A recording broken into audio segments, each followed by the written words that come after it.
வணக்கம். அதிர்வு அதிகாரம் 2 நிகழ்ச்சியில் உங்கள் அனைவரையும் சந்திப்பதில் மகிழ்ச்சி. இன்றைய தினம் அதிர்வு நிகழ்ச்சியில் நாங்கள் சந்திக்க இருப்பது ஒரு இளைஞர், தூய தேசிய அரசியல் இயக்கத்துக்கான தலைவரும் சமூக செயற்பாட்டாளருமான இஷாம் பரிகார் அவர்கள். வணக்கம். அஸ்ஸலாமு அலைக்கும். வலைக்கும் ஸலாம் வரஹ்மத்துல்லாஹி வபரகாத்துஹு. எப்படி இருக்கிறீர்கள்? அல்ஹம்துலில்லாஹ். தூய தேசம் என்கிற ஒரு இயக்கத்தை நீங்கள் நடத்தி வருகிறீர்கள். நீங்கள் தூய்மையானவரா? ஆம். எந்த அடிப்படையில்? ஒரு முஸ்லீமாக எல்லோரும் தூய்மையானவர்களாக இருக்க வேண்டும். அதுதான் எங்களுடைய வாழ்க்கை. அந்த அடிப்படையிலே உறுதியாக சொல்ல முடியும், தூய்மையான வாழ்க்கையை வாழ்ந்து கொண்டிருக்கிறோம். உங்களுடைய இயக்கத்தினுடைய நோக்கம், செயற்பாடுகள்? இந்த நாட்டினை ஒரு தூய தேசமாக மாற்ற வேண்டும் என்ற அடிப்படையோடு இயங்கி வருகிறோம். அதுக்கான அடிப்படை கட்டமைப்பை நீங்கள் மேற்கொண்டு வருகிறீர்கள். நிச்சயமாக கடந்த 6 வருடங்களாக வேலை செய்து வருகிறோம்.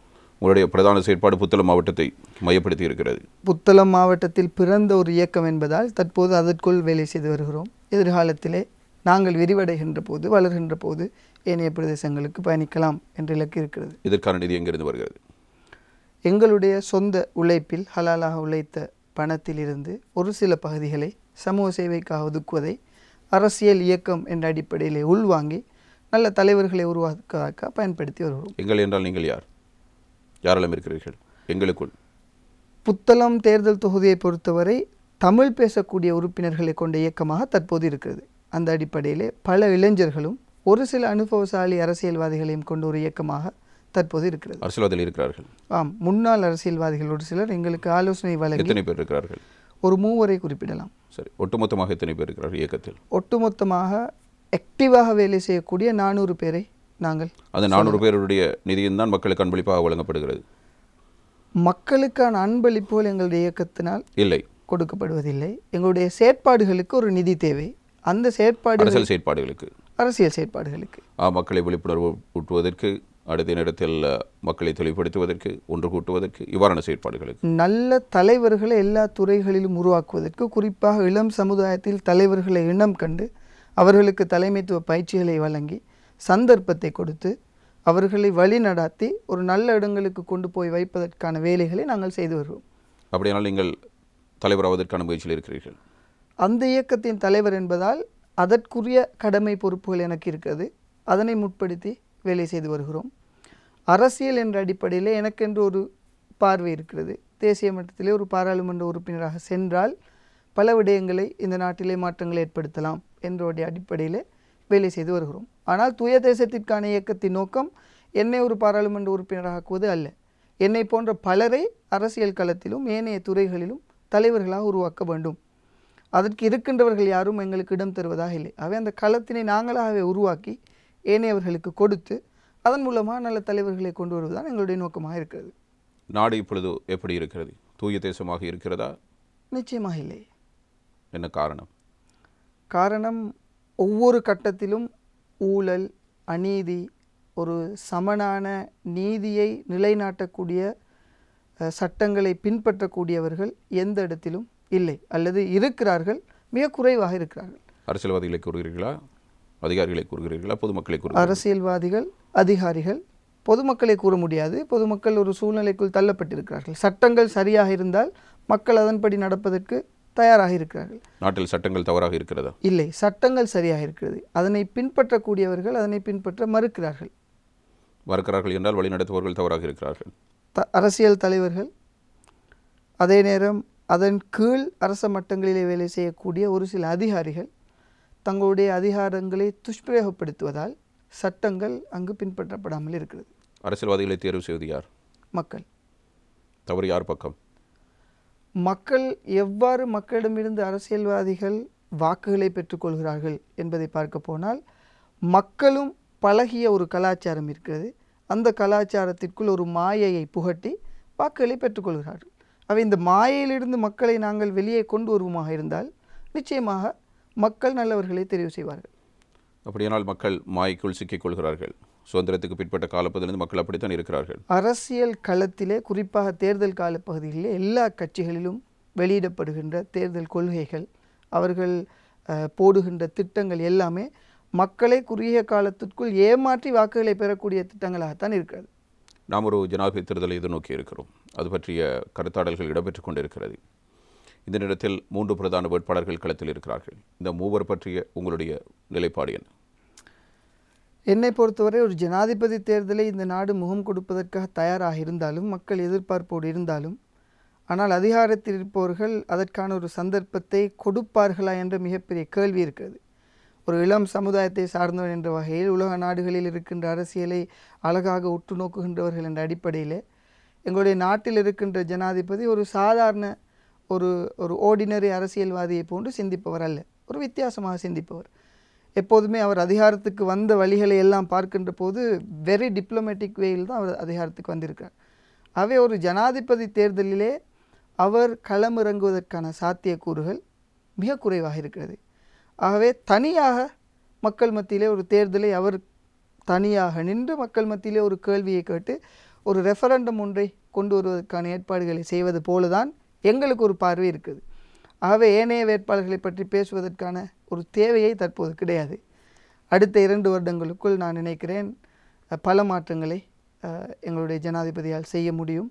அப்படிப்பட்ட அறிவும் அனுபவமும் தொடர்புகளும் அவருக்கு இருக்கிறது. ஜனாதிபதியினுடைய கடந்த 2 ஆண்டு கால செயற்பாடுகள் பற்றி நீங்கள் ஒரு இளைஞராக திருப்தி அடைகிறீர்கள்? ஒரு சில விடயங்களில் நிச்சயமாக திருப்தி அடையலாம். எந்த வகையில்? யாருமே இந்த நாட்டினை பொறுப்பெடுக்காத நேரத்திலே, குறிப்பாக அரசியலை ஒவ்வொரு இடத்திலும் மிக தெளிவாக வீரியமாக பேசிய தலைவர்கள் கூட இருந்த ஜனாதிபதி கோட்டபாய அவர்கள் அந்த பதவியை கொடுப்பதற்கு தயாராக இருந்தபோது தானாக முன்வந்தவர்கள் அதனை எடுக்கவில்லை. அவை அரசியல் கோட்பாடுகளுக்கு அப்பால் இவர் அந்த பதவியை ஏதோ அவருக்கு அரசியல் செய்வதற்காகவோ ஏதோ ஒரு காரணத்திற்காக பொறுப்பெடுத்தார். ஆனால் கடந்த 2 வருடமாக மக்கள் பட்ட கஷ்டம் குறைக்கப்பட்டிருக்கிறது. அந்த வகையிலே மக்கள் நன்மை அடைந்திருக்கிறார்கள் என்றால் இதை தாண்டிய ஒரு வெற்றி ஒரு அரசியல்வாதிகளால் பார்க்க முடியாது. இப்போது ஒவ்வொரு அரசியல் கட்சிகளும் கூறுவது, ஒரு பக்கம் தேசிய மக்கள் சக்தியும் ஓரளவு இளைஞர்கள் மத்தியில் வரவேற்பை பெற்றிருக்கிறது, அதிகமாகவே அது பேசப்படுகிற ஒரு கட்சியாக மாறி இருக்கிறது. பொதுமக்கள் மத்தியிலும் பல்வேறு விழிப்புணர்வூட்டும் உரையாடல்கள் இடம்பெறுகின்றன, மேடை பேச்சுக்களும் பேசப்படுகின்றன.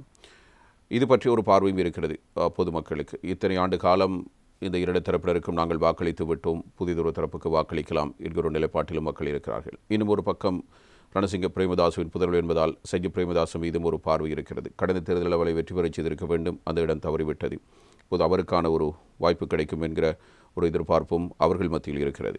அதே நேரத்தில் ஜனாதிபதியாக இருக்கிற ரணில் விக்ரமசிங்க அவர்கள்தான் தேர்தலில் போட்டியிட வேண்டும், அவருக்குத்தான் மீண்டும் வாய்ப்பளிக்கப்பட வேண்டும். அப்படி இருந்தால் தான் நாடு ஒரு முன்னேற்ற பாதையில் கொண்டு செல்ல முடியும் என்ற அடிப்படையில் அவருக்கு சார்பானவர்கள் கருத்துக்களை முன்வைக்கிறார்கள். நீங்கள் இந்த 3ஐயும் எப்படி பார்க்கிறீர்கள்? என்னை பொறுத்தவரை ஒரு இலங்கையில் இருக்கின்ற அரசியலை இந்த 3 துருவங்களுக்குள் மாத்திரம் நாங்கள் மட்டுப்படுத்த முடியாது. இதற்கப்பால் மஹிந்த ராஜபக்ஷ என்று சொல்லக்கூடிய ஒரு இரும்பு மனிதரும் நாங்கள் உள்வாங்கவே ஆக வேண்டியிருக்கிறது. அதே நேரம் அவருக்கு பின்னால் இருக்கின்ற பெசில் ராஜபக்ஷயாக இருக்கலாம், அதே நேரம் அவருடைய வளர்ப்பு அல்லது அவருடைய அரசியல் பிள்ளை என்று அவர் எல்லா இடங்களிலும் சொல்லிக் கொண்டிருக்கின்ற நாமல் ராஜபக்ஷவாக இருக்கலாம். இவர்களை எல்லாம் வைத்து பார்க்கின்ற போது சந்திரிகா அம்மையார் அவர்களும் ஒரு சில முன்னெடுப்புகளை மேற்கொள்கிறார். இங்கு சம்பிக்க ரணவக்க அவர்களும் சில முன்னெடுப்புகளை எடுக்கிறார்கள். இங்கு ஸ்ரீலங்கா சுதந்திர கட்சி ஒவ்வொரு பக்கமாக பிரிந்து நின்று ஒவ்வொரு திட்டங்களை திட்டிக் கொண்டிருக்கிறது.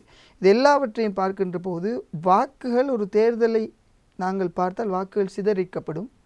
அவை இங்கு யார் யாரோடு சேருகிறார்கள் என்பதில் தான் வெற்றி தங்கியிருக்கிறதே ஒழிய தனியாக யாரும் நின்று ஒரு வெற்றியை சுவைக்க முடியாது. ஆகவே என்னை பொறுத்த மட்டிலே அனுரகுமார திசாநாயக்க ஒரு அழகான பாலிசி பேப்பர்ஸ் ஒன்றை எடுத்து மேடையாக பேசுவதில் எந்த மாற்று கருத்தும் இல்லை, நல்ல பாலிசி. ஆனால் அதனை ஒரு 5 வருடத்திற்குள் செயற்படுத்த முடியுமா என்று கேட்டால் முடியாது. காரணம், ஒரு ரணில் என்கின்ற ஒருவர் மூலமாகவே பல விடயங்களை செய்ய முடியாத ஒரு சந்தர்ப்பத்திலே முதல் தடவையாக இதற்கு முன்னால் எந்த அனுபவம் இல்லாத ஒரு இடத்திலே அவருடைய அந்த பொறுப்பை எடுத்து அவர் செய்வாரா என்பது கேள்விக்குறி. அதே நேரம் தேர்தல் காலத்திலே இருக்கின்ற மார்க்கெட்டிங் ஸ்ட்ராட்டஜி தான் பொதுவாக இலங்கையில் இருக்கின்ற தேர்தல் முடிவுகளை டிசைட் பண்ணுகிறது. என்னதான் மேனிஃபெஸ்டோ அடித்தாலும், என்னதான் மேடை பேச்சுக்கள் பேசினாலும், மார்க்கெட்டிங் ஸ்ட்ராட்டஜி சரியாக போடப்படுமாக இருந்தால் அவர்கள் வெற்றி பெறுவார்கள். அதிலே நான் நினைக்கிறேன் வரப்போகின்ற தேர்தலில் பெசில் என்கின்ற ஒருவர் எந்த பக்கம் இருக்கிறார், அவருடைய ஆதரவு எந்த பக்கம் இருக்கிறது என்பதை கூர்ந்து அவதானிக்க வேண்டியிருக்கிறது. அந்த பக்கம் மக்களின் கணிசமான வாக்கு செல்வதற்கு சாத்தியக்கூறுகள் இருக்கிறது. இன்னமும் நீங்கள் அவரை நம்புகிறீர்கள்? அவரை நம்பவில்லை. ஆனால் அவர் ஒரு தேர்தலை எவ்வாறு முகம் கொடுப்பார் என்பதை கடந்த காலங்களில் நாங்கள் பார்த்திருக்கிறோம். நீங்கள் பல விடயங்களை பார்க்கலாம். ஒரு சர்வதேச ரீதியிலே கொண்டிருக்கின்ற உறவுகளை வைத்து பாரிய திட்டங்கள், ஒரு சாதாரண மனிதனால் யோசிக்க முடியாத திட்டங்களை தீட்டி ஒரு தேர்தலை வெற்றி கொள்வதை நாங்கள் கடந்த காலங்களில் பார்த்திருக்கிறோம். அவை இவ்வாறான திட்டங்கள் என்ன வரப்போகிறது என்று எங்களுக்கு தெரியாது. இவற்றையெல்லாம் நாங்கள் கூர்ந்து அவதானித்த பிற்பாடுதான் தேர்தலில் எவ்வாறான முடிவுகள் வரும் என்பதை எங்களால் கூற முடியும். நான் நினைக்கிறேன் இது ஒரு டூ ஏர்லி ஸ்டேஜ். ஆகவே கொஞ்சம் காலம் நெருங்குமாக இருந்தால் எங்களுக்கு இலகுவாக ஐடென்டிஃபை பண்ணிக்கொள்ள முடியும் யார் இந்த நாட்டு மக்களின் அங்கீகாரத்தை பெறுவார்கள். 90 நாட்கள் என்பது அதிக காலம் என்று நீங்கள் நினைக்கிறீர்களா? 90 இல்லை, நாங்கள் தேர்தல் வருகிறது என்றே வைத்துக்கொள்வோம். இப்போது இருக்கிற அரசியல் சூழலிலிருந்தே நாங்கள் பேசலாம். நீங்கள் சொல்கிறபடியும் ஒரு வழி நடந்தால் அது நீதித்துறையின் ஊடாக நடைபெற வேண்டிய விடயம். அது ஒரு பக்கம் இருக்கட்டும். இந்த இடத்திலிருந்து நாங்கள் போகலாம். நான் நினைக்கிறேன் இன்னும் 20 நாட்கள் நாங்கள் கொஞ்சம் வெயிட் பண்ணி பார்க்க வேண்டியிருக்கிறது. காரணம் என்னவென்றால் 40 நாட்களில் தான் 4 திசைகளும் மாறும் அரசியலிலே. அந்த அடிப்படையிலே நான் நினைக்கிறேன் அந்த காலப்பகுதி ஒரு பொருத்தமான காலப்பகுதியாக இருக்கும். நீங்கள் ஏற்கனவே குறிப்பிட்டிருந்தீர்கள், சந்தர்ப்பம் கிடைத்த பொழுது அதனை ஏற்றுக்கொள்வதற்கு மறுத்தவர்கள் என்றார். அதன் அடிப்படையில் அந்த குற்றச்சாட்டுக்கு ஆளாகிறவர் ஐக்கிய மக்கள் சக்தியின் தலைவர் சஜித் பிரேமதாஸ் அவர்கள் பற்றி உங்களுடைய நிலைப்பாடு என்ன? ஏதோ ஒரு சிலர் அதிகாரத்திற்கு வர வேண்டும் என்ற ஒரு காரணத்திற்காக ஒருவரை முன்னிறுத்தி பலர் பின்னே நிற்கிறார்களே தவிர அவர்களுக்கென்று ஒரு பாரிய கனவு எங்களால் பார்க்க முடியாமல் இருக்கிறது. வெறுமனே எதிர்க்கட்சியில் இருந்து கொண்டு ஆளும் தரப்பை விமர்சிப்பதாலும் ஏனைய தரப்புகளை விமர்சிப்பதாலும் தாங்கள் தான் பொருத்தம் என்று சொல்கிறார்களே தவிர அதற்கப்பால் கடந்த 10 வருடங்களாக அவர்கள் கண்ட கனவை நனவாக்க முயற்சிக்கிறார்கள் என்று பார்த்தால் கடந்த 10 வருடம் அவர்கள் எந்த ஒரு கனவையும் காணவில்லை. ஒவ்வொரு திசையிலும் ஒவ்வொரு சந்தர்ப்பத்திலும் ஒவ்வொரு கனவுகளை கண்டிருக்கிறார்கள். அவை இந்த நாடு எவ்வாறு இருக்க வேண்டும் என்ற ஒரு பார்வை அவர்களிடம் என்னால் காண முடியாமல் இருக்கிறது.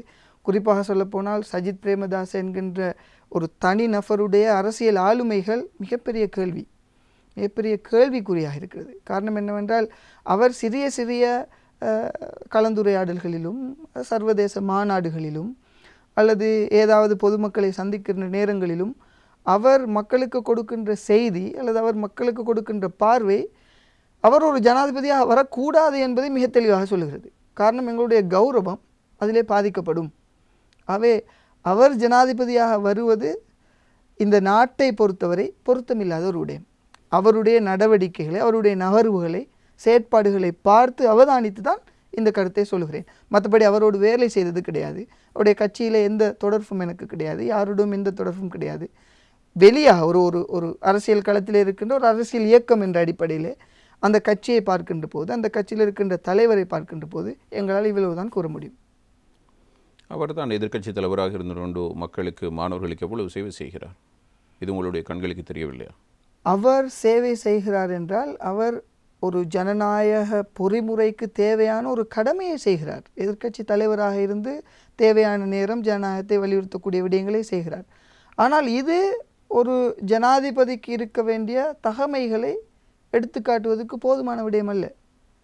ஜனாதிபதி என்பது ஒரு நீண்டகால திட்டத்தோடு இந்த நாட்டில் இருக்கின்ற ஒவ்வொரு துறையிலும் இருக்கின்ற பிரச்சனைகளை சரியாக இனம் கண்டு எல்லோருக்கும் தெரிகின்றவரை புரிகின்ற மாதிரி அவற்றை சொல்ல வேண்டும். முதலாவது அதை கூட செய்ய முடியாத ஒரு ஜனாதிபதியால் எவ்வாறு எங்களுக்கு தேவையான திட்டங்களை நடைமுறைப்படுத்த முடியும் என்ற கேள்வி இருக்கிறது.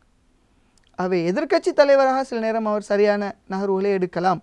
எதிர்க்கட்சி தலைவர் என்பது என்னை பொறுத்தவரை வெறும் கட்டக்கத்தாவை, அதாவது எங்களுடைய அரசியல் யாப்பின் பிரகாரம் ஆளும் கட்சிக்கு தேவையான அழுத்தங்களை கொடுத்து அவர்களை சரியாக பயணிக்க வைப்பதுதான் அவர்களுடைய ஒரு கடமை. அவரை அது சரியாக செய்கிறார். வேண்டுமென்றால் அடுத்த தேர்தலில் அவர் மீண்டும் ஒரு எதிர்க்கட்சி தலைவராக வருவதற்கு பொருத்தமானவர் என்ற அடிப்படையை உங்களுடைய கேள்வியிலிருந்து பெறலாம். ஆனால் ஆளும் கதிரையில் அவரை வைக்கலாமா, ஒரு ஜனாதிபதியாக அவரை அழகு பார்க்கலாமா என்றால் இதுவரைக்கும் அவ்வாறான ஒரு அழகான ஒரு முன்மாதிரியினை திட்டங்களை அவரிடம் காண முடியாமல் இருக்கிறது. உங்களுக்கு 3 தெரிவுகள் வழங்கியிருந்தேன். உங்களுடைய 2 தெரிவுகள் நிராகரிப்புக்கு நிகரானது. ஒரு தெரிவை பற்றி ஓரளவுக்கு நீங்கள் புரிதலோடு இருக்கிறீர்கள். அப்படியானால் அவர் இன்னும் 5 ஆண்டு காலம் ஆட்சியில் இருப்பதில் தவறில்லை, அப்படியா சொல்லப்படுகிறீர்கள்? அவர் யாரோடு கூட்டு சேர்வார் என்ற ஒரு கேள்வியும் இருக்கிறது. காரணம், ஐக்கிய தேசிய கட்சி என்று சொல்லுகின்ற ஒரு கட்சி தற்போது பலமிழந்த நிலையில் இருக்கிறது. ஆகவே அந்த கட்சியை மீண்டும் புனரமைக்க வேண்டிய தேவை அவருக்கு இருக்கிறது. புனரமைக்க வேண்டும் என்றால் ஒரு பாராளுமன்ற தேர்தல் ஊடாகத்தான் அந்த கட்சியிலே அதிகப்படியான ஆசனங்களை பெற்றெடுக்க முடியும். ஒரு பாராளுமன்ற தேர்தலில் இருக்கின்ற ஜனாதிபதி முகம் கொடுப்பதற்கு தயாராக இருந்தாலும் அதற்கு முன்னால் ஜனாதிபதி என்கின்ற ஒரு பிரச்சனை இருக்கிறது, தேர்தல். அவை தற்போது அவருடைய அந்த கதிரையை பாதுகாப்பதற்கான அல்லது அந்த இடத்தில் இருந்து கொண்டு தந்த கட்சியை பலப்படுத்துவதற்கான வேலைகளை அவர் செய்யலாம். ஆனால் அவர் தனியாக களத்தில் நின்று அவற்றை சாதிக்க முடியுமா என்று கேட்டால் நிச்சயமாக முடியாது. காரணம், கடந்த தேர்தலில் தனியாக நின்று மக்கள் நிராகரித்த ஒரு கட்சி. மீண்டும் அதே தவறினை அவர் செய்ய மாட்டார் என்று நினைக்கிறோம். ஆகவே யாரோடு கூட்டு சேருவார், யார் இதற்கு தேவையான பலங்களை கொடுக்க போகிறார்கள் என்கின்ற ஒரு கேள்வி இருக்கிறது. மஹிந்த என்று சொல்லக்கூடிய ஒரு மனிதரும் அவருடைய சகோதரர்களும் ரணில் என்கின்ற ஜனாதிபதியோடு இணைந்து ஒரு திட்டத்தை தீட்டுவார்களாக இருந்தால் அது சில நேரம் ஒரு சவாலினை கொடுக்கக்கூடிய ஒரு இடத்திற்கு, ஒரு தேர்தலிலே பெரிய சவாலினை தாக்கம் செலுத்தக்கூடிய ஒரு இடத்திற்கு வரலாம். நீங்கள் சொல்ல விளைவது பொதுஜன பெரமுன தரப்போடு இணைந்து போனால் மாத்திரம்தான் அவருக்கான வெற்றி வாய்ப்பு அதிகம் இருக்கிறது என்று நீங்கள் கூற விளைகிறீர்கள். ஆனால் சாத்தியப்படுத்திக் கொள்ளலாம் அவரால். ஆனால் ஜனாதிபதியோடு இணைந்திருக்கிற பொதுஜன பெரமுனூடாக தெரிவு செய்யப்பட்டு சுயாதீனமாக இருக்கிற உறுப்பினர்கள், முஸ்லீம் கட்சிகளிலே உறுப்பினர்களாக இருக்கிறவர்கள், ஒரு சில தலைவர்கள், தமிழ் தரப்பிலும் இருக்கிறவருடைய நிலைப்பாடு நீங்கள் அவரோடு கூட்டிச் சேர்ந்தால் எமது மக்களுடைய வாக்குகள் கிடைக்காது என்று. இதை பற்றி உங்களுடைய நிலைப்பாடு? அவர்களோடு கூட்டு சேர்ந்தால் இவர்களுடைய வாக்குகள் கிடைக்காது, சிறுபான்மை மக்களுடைய வாக்குகள் கிடைக்காது என்பது பொதுவாக ஏற்றுக்கொள்ளக்கூடிய விடயம். காரணம், அந்த மஹிந்த என்கின்ற அந்த அவரோடு இருக்கின்ற அடையாளமும் பொகட்டு என்கின்ற அதிகாரத்தில் இருந்தவர்களின் செயற்பாடுகளும் கடந்த காலங்களில் எங்களுடைய மனங்களை இனி இல்லை என்று பொசுக்கி இருக்கிறது. ஆகவே அந்த கனமான மனதோடு அவர்கள் வாக்களிப்பதற்கு தயாரில்லை. ஆனாலும் இந்த கனமான இதயம் சிறுபான்மை மக்களுக்கு மத்தியிலே இருக்கலாம். ஆனால் பெரும்பான்மையான வாக்காளர்களுக்கு மத்தியிலே இன்னும் என்னை பொறுத்தவரை யுத்தத்தை வெற்றி கொண்ட ஒரு தலைவராக அவர் பார்க்கப்படலாம். அதே நேரம் தேர்தல் காலங்களிலே, கடந்த காலங்களிலே ஒரு இனவாதம் என்கின்ற ஒரு விடயத்தை கொண்டு வந்து தேர்தலை செய்த போது மக்கள் அதனை ஏற்றுக்கொண்டார்கள். அடுத்த தேர்தலிலே இவ்வாறான ஒரு பொறிமுறையில் ஏதாவது ஒரு பொறிமுறை ஒன்றை அவர்கள் கொண்டு வந்தால் பெரும்பான்மையான மக்கள் அந்த பொறிமுறைக்குள் சிக்கிக்கொள்வார்கள் என்கின்ற ஒரு எதிர்பார்ப்பு என்னிடம் இருக்கிறது. காரணம் என்னவென்றால், கடந்த காலங்களில் தேர்தல்களை பார்க்கின்ற போது எங்களால் அவற்றை புரிந்து கொள்ளக்கூடியதாக இருக்கிறது. இந்த பொறிமுறையோடு ரணில் சேருவாராக இருந்தால் வெற்றி கொள்ளலாம். நாடு வாக்கள் இல்லாமல் வெற்றி கொள்ளலாம். எல்லாம் அல்ல, இங்கு மூன்றாக நீங்கள் சொல்வது போல 3ஆக அல்லது 4ஆக பிரியக்கூடிய சந்தர்ப்பம் இருக்கும் போது 69 லட்சம் வாக்குகள் அங்கு தேவைப்படாது. 4 திசைகளில் பிரிகின்ற போது என்னை பொறுத்தவரை சில நேரம் 45 லட்சத்திற்கும் இலகுவாக ஜனாதிபதி கதை இலங்கைக்கூடியவர் பெறக்கூடிய சாத்தியம் இருக்கிறது. ஆகவே தேர்தல் களத்திலே யார் யார் எந்த கூட்டமைப்போடு எப்படி நிற்கின்றார்கள் என்பதை வைத்து தான் புரிந்து கொள்ள முடியும். மிக தெளிவு, ஐக்கிய தேசிய கட்சி தனியாக நின்று வாக்குகளை பெற முடியாது. ஐக்கிய தேசிய கட்சி சிறுபான்மை கட்சிகளின் ஆதரவினை பெற்று தனியாக நின்றும் பெற முடியாது. சில நேரம் எஸ்ஜேபி யூஎன்பி ஒன்றாக சேர்ந்தார்களாக இருந்தால் சில நேரம் ஒரு டஃப்பான ஃபைட் ஒன்றை கொடுப்பார்கள்.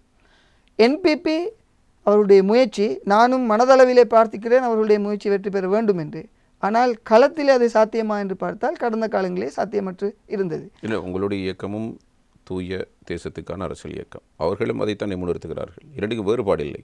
ஆனால் நீங்கள் அவர்களுடைய கொள்கை வெற்றி பெறுமா என்கிற அவநம்பிக்கையோடு பேசுகிறீர்கள். காரணம், அவர்களுக்கு இருக்கின்ற ஒரு துரதிர்ஷ்டவசமான ஒரு வரலாறு இருக்கிறது.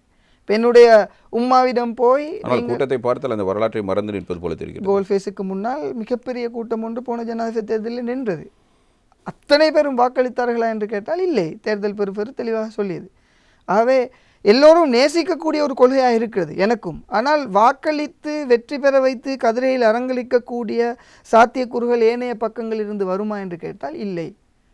காரணம், சவால் கொடுக்கக்கூடியவர்கள் சிறப்பாக தேர்தல்களை முகம் கொடுத்திருக்கிறார்கள். அவர்கள் பொலிட்டிக்கல் கம்பெனி அழகாக செய்தவர்கள். அப்படியான ஒரு கம்பெனி இவர்கள் செய்வார்களாக இருந்தால் வெற்றி பெறலாம். ஆனால் இதுவரைக்கும் படித்தவர்களோடு, இன்டலெக்சுவல்ஸோடு, புத்திஜீவிகளோடு, நிறைய பாலிசி பற்றி பேசுவதை காணக்கூடியதாக இருக்கிறது. சாதாரண ஒரு ஒரு மனிதனை அழைத்து அவர்கள் பேசுகின்ற பாலிசி பற்றி கேட்டால் அவருக்கு தெரியாது. ஆகவே அவருடைய வாக்குகளை பெறுவதற்கு அவர்கள் வேறு பொறிமுறை ஒன்றை கையாள வேண்டியிருக்கிறது. அதே நேரம் என்பிபிக்கு இருக்கின்றது ஒரே ஒரு முகம், அனுரகுமார திசாநாயக்க. இதனை தாண்டி வேறு எந்த முகமும் அவர்களுக்கு கிடையாது. அவரை வைத்து ஜனாதிபதி தேர்தலுக்கு அவர்கள் முயற்சி செய்யலாம். அவர்கள் மிகப்பெரிய ஒரு வளர்ச்சியை அடைவார்கள் என்பது எனது கணிப்பு. ஆனால் வெற்றி கொள்ள முடியாது. அரசியலை கூர்ந்து அவதானிப்பவர்கள் இலவாக புரிந்து கொள்ள முடியும். காரணம், சர்வதேசத்திலே எந்த கொள்கையோடு அவர்கள் உடன்படுகிறார்கள் என்ற கேள்வி எங்களுக்கு இருக்கிறது. அவர்கள் யாரோடு உடன்படுகிறார்கள்? இந்தியாவோடு செல்கிறார்களா, அல்லது சைனாவோடு செல்கிறார்களா, அல்லது யூஎஸோடு செல்கிறார்களா என்கின்ற எந்த ஒரு நிலைப்பாடும் வெளிநாட்டு சரியான கொள்கைகள் இல்லாத போது யார் அவர்களுக்கு பின்னால் நின்று இந்த நாட்டை உயர்த்துவதற்கு ஆலோசனை வழங்கப் போவது, தொடர்புகளை கொண்டு தரப்போவது? மூடிய பொருளாதார கொள்கையை அவர்கள் கடைபிடித்து இந்த நாட்டினை வளர்ச்சியடைய செய்வார்கள் என்ற கொள்கையோடு இருந்தால் நிச்சயமாக அவர்கள் தோல்வியடைவார்கள். இல்லை, அந்த கொள்கையில் சற்று விடுபட்டிருக்கிறார்கள் இல்லையா? IMF-னுடைய இதுவரையான உடன்பாட்டை கூட அனுரகுமார திசாநாயக்க ஏற்றுக்கொண்டிருக்கிறார். தெளிவாக அவர்கள் அந்த பாலிசியிலிருந்து நான் நினைக்கிறேன் JVP என்ற பெயர் NPP-யாக மாற்றமடைந்த போது அவர்கள் அந்த கொள்கையிலிருந்து விலகிவிட்டார்கள். அவை மூடிய பொருளாதார கொள்கையை பற்றி பேச முடியாது. அவ்வாறு இருந்து கொண்டு எந்த அவர்கள் வெளிநாட்டு உறவு, வெளிநாட்டு கொள்கை எந்த இடத்திலே அவர்கள் போகிறார்கள் என்பது கேள்வி. கடந்த ஒரு சில மாதங்களுக்கு முன்பு இந்தியாவுக்கு பயணம் சென்ற போதும் பல தகவல்கள் எங்களுக்கு வந்தது. ஆனால் அதனுடைய ஃபாலோஅப்பை பார்க்கின்ற போது நத்திங், ஜீரோ. அதன் பிறகு எந்த ஒரு மூவ்ஸும் இந்தியாவினால் எடுக்கப்படவில்லை. ஆகவே அது ஒரு மக்களுக்கு ஒரு படம் காட்டக்கூடிய அல்லது ஒரு தேர்தல் பிரச்சாரத்துக்கான உத்தியாக அவர்கள் அதனை பயன்படுத்தியிருக்கலாம். ஆனால் இவ்வாறான கெப்ஸ் பொதுஜன பெரமுனையிடம் இல்லை, ஐக்கிய தேசிய கட்சியிடம் இல்லை, சமகி ஜனபலவேகியிடம் இல்லை. இவர்கள் ஏதோ ஒரு அடிப்படையிலே தெளிவான உடன்பாட்டோடு களத்திலே இறங்குவார்கள். ஒரு வெளிநாட்டு தொடர்புகளோடு களமிறங்கக்கூடிய 3 பிரதான கட்சிகளுக்கு மத்தியிலே NPP தடுமாறக்கூடிய வெளிநாட்டு கொள்கையோடு களமிறங்குவது என்பது அவர்களுக்கு அரசியலிலே ஒரு ஆபத்தினை தான் முடிவுகளிலே ஏற்படுத்தும் என்பது என்னுடைய பார்வை. இந்நாட்டு மக்கள் கடந்த காலங்களில் எதிர்நோக்காத பல்வேறு பிரச்சனைகளை 2020ஆம் ஆண்டுக்கு பிறகு அனுபவித்து விட்டார்கள். அதுவரை காலமும் நாட்டில் ஏதோ ஒரு பிரச்சனை, அது ஏதோ ஒரு வகையில் ஒரு கணிசமான ஒரு பாதிப்பை பொதுமக்களுக்கு ஏற்படுத்தி இருக்கும். அதை தாண்டி இது ஒவ்வொருவருக்கும், நாட்டில் இருக்கிற அத்தனை குடிமக்களுக்கும் பிரதான பிரச்சனைகளை ஏற்படுத்தியது அந்த ஆட்சி காலப்பகுதி என்பது. அப்படிப்பட்ட ஒரு மரண வலியோடு தான் மக்கள் இருக்கிறார்கள், இன்னமும் இருக்கிறார்கள். அதாவது பிரச்சனைகள் திறந்ததாக கூறினாலும் ஓரளவுக்கும் இன்னமும் மக்களுக்கு பல்வேறு வழிகளில் பிரச்சனைகள் இருந்து கொண்டு தான் இருக்கிறது. அந்த வலியோடு இருப்பவர்கள் ஏன் அப்படியே அந்த தரப்பினரை ஆதரிக்கக்கூடாது? அந்த வலியோடு இருப்பவர்கள் தேர்தல் காலங்களில் சொல்லப்படுகின்ற வாக்குறுதிகளில்தான் நம்பிக்கை வைப்பார்கள். கடந்த காலங்களில் அதை தான் செய்திருக்கிறார்கள். காரணம் என்னவென்றால், அப்படிப்பட்ட ஒரு அரசியல் கலாச்சாரத்திற்கு பழக்கப்பட்ட மக்களாக நாங்கள் மாறிவிட்டோம். தேர்தலுக்கு முன்னால் உதாரணத்திற்கு சிறுபான்மை கட்சிகளை நீங்கள் எடுத்துக்கொள்ளலாம். ஸ்ரீலங்கா முஸ்லீம் காங்கிரஸாக இருக்கலாம், அகில இலங்கை மக்கள் காங்கிரஸாக இருக்கலாம். இவருடைய தலைவர்கள் மக்களுடைய பிரச்சனையை முற்படுத்தி பல கலந்துரையாடல்களை செய்வார்கள், போராட்டங்களை செய்வார்கள், மக்கள் அவர்களுக்கு பின்னால் நிற்பார்கள். ஆனால் எந்த தீர்வும் கிடைக்காத போது அதே மக்கள் அவர்களை ஏசுவார்கள். ஆனால் தேர்தல் என்று வருகின்ற போது அந்த 2 கட்சியும் 2 பக்கங்களுக்கு சென்று யாரெல்லாம் அவர்களுக்கு பேசுவார்களோ அவர்களுடைய வாக்குகளை எதிர்த்தரப்பினருக்கு கொடுத்துவிட்டு யாரெல்லாம் எதிர்த்தரப்பினரை பேசுகிறார்களோ அவருடைய வாக்குகளை இவர்கள் பெற்றுக்கொள்கிறார்கள். அவை தேர்தல் காலங்களிலே சொல்லப்படுகின்ற விடயங்களை வைத்துதான் மக்கள் வாக்களிக்கிறார்களே ஒழிய கடந்த காலங்களிலே என்ன நடந்தது என்பதை சிந்தித்து வாக்களிப்பது கிடையாது. அப்படிப்பட்ட மக்கள் இலங்கையிலே இல்லை. அப்படி இருந்திருந்தால் என்றோ JVP அல்லது NPP சொல்லுகின்ற அந்த கட்சி 40% மேலே வாக்குகளை பெற்றிருக்க வேண்டும், கொள்கை அடிப்படையில் சிந்தித்திருந்தால். அவை இவர்கள் அவ்வாறான ஒரு மனோநிலையிலே இலங்கை மக்கள் இல்லை என்பதுதான் என்னுடைய கருத்து. காரணம், ஸ்ரீலங்கா முஸ்லீம் காங்கிரஸ், அகில இலங்கை மக்கள் காங்கிரஸ் அவர்களுடைய உறுப்பினர்களை 20க்கு ஆதரவாக வாக்களித்தார்கள். தேசிய தலைவரால் மன்னிப்பு கொடுக்கப்பட்டது. அதன் பிற்பாடு இப்போது ஜனாதிபதி ரணில் விக்ரமசிங்க அவர்களிடம் பணம் வாங்கி இருக்கிறார்கள். அதற்கு எதிராக சட்ட நடவடிக்கை எடுப்போம், அதற்கு எதிராக நடவடிக்கை எடுக்க சொல்லி கொண்டிருக்கிறார் எங்களுடைய தலைவர். ஆனால் விரைவில் மீண்டும் அவர்களுக்கு பொது மன்னிப்பு வழங்கப்படும். அதே நேரம் அகில இலங்கை மக்கள் காங்கிரஸுடைய தலைவர் கூட காசு எடுத்திருக்கிறார். இந்த சூழ்நிலையிலே 3 மாதங்களுக்குள் தேர்தல் வருகிறது. ரணில் விக்ரமசிங்க அவர்கள் தேர்தலே களமிறங்கி இருக்கிறார். சில நேரங்களில் இவர்கள் எஸ்ஜேபியோடு இருந்தால் ரணிலிடம் வாங்கிய காசு மக்கள் மத்தியிலே மறக்கடிக்கப்படும். காரணம் அவர்கள் போடுகின்ற அந்த தேர்தல் பிரச்சாரம். அவரோடு நின்றால் சில நேரம் அது ஒர்க் அவுட் ஆகும். அதுதான் ரணிலுடைய பிளானோ தெரியாது எங்களுக்கு. ஜனாதிபதியும் அவ்வாறான நிதி ஒதுக்கீடுகளை பெறுவதை தவறு என்று நீங்கள் சொல்ல விளைகிறீர்களா? ஒரு இடத்திலே நல்லதை நாங்கள் ஆதரிக்க வேண்டும், தீயதை எதிர்க்க வேண்டும். ஜனாதிபதி செய்கின்ற தீயவற்றை அவர்கள் பகிரங்கமாக எதிர்த்திருக்கிறார்கள். அவர்கள் செய்த நல்ல விடயத்தை பெரிதாக இதுவரைக்கும் எந்த இடத்திலும் அவர்கள் ஆதரவாக ஒரு கௌரவப்படுத்தி பேசியது கிடையாது. ஆனால் அவரை கௌரவப்படுத்தி பேசுகின்ற பலர் இருக்கிறார்கள்.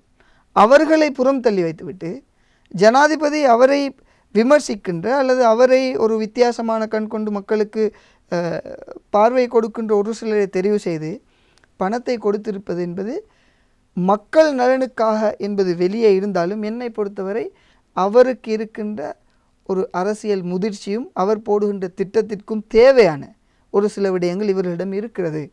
அதனால்தான் அந்த நிதி கொடுக்கப்பட்டிருக்கிறதே தவிர மக்களுடைய நலனுக்காகவோ அல்லது நல்ல விடயங்களை செய்ய வேண்டும் என்பதற்காகவோ அது கொடுக்கப்படவில்லை. கொடுக்கப்பட்டிருந்தால் அந்த கட்சியில் இருக்கின்ற அத்தனை பேரும் வாங்கியிருப்பார்கள். அந்த ஜனாதிபதியினுடைய திட்டம் நோக்கம் ஒரு பக்கம் இருக்கட்டும், இவர்கள் எடுத்து தங்களுடைய சட்டை பைக்குள்ள போட போகிறார்கள். மக்களுக்கான அபிவிருத்தியானது செய்ய வேண்டும், அப்படி அதற்காகத்தான் கொடுக்கப்பட்டிருக்கிறது. ஆனால் நாளை எங்களுடைய ஊரிலே ஒரு பாதை அபிவிருத்தி ஒன்றை செய்கின்ற போது அங்கு வளரப்போகுவது ஐக்கிய தேசிய கட்சி அல்ல, அகில இலங்கை மக்கள் காங்கிரஸ். அகில இலங்கை மக்கள் காங்கிரஸை வளர்ப்பதற்கான நிதியினை ஜனாதிபதி அவர்கள் அந்த கட்சியின் தலைவருக்கு கொடுத்திருக்கிறார். இதற்கு பின்னால் இருக்கின்ற மாஸ்டர் பிளான் ஒரு வித்தியாசமான மாஸ்டர் பிளான். இங்கு மக்களுடைய நலன்களுக்காக கொடுக்கப்படவில்லை. இங்கு கட்சிகளை அவர் பலப்படுத்துகிறார். இந்த கட்சிகளிடமிருந்து அவர் ஏதோ எதிர்பார்க்கின்றார். அதற்கான திரைமறைவிலே மக்களுக்கு தெரியும். அதை தான் சொல்லுவாங்க டிப்ளமேட்டிக் பொலிட்டிக்ஸ்.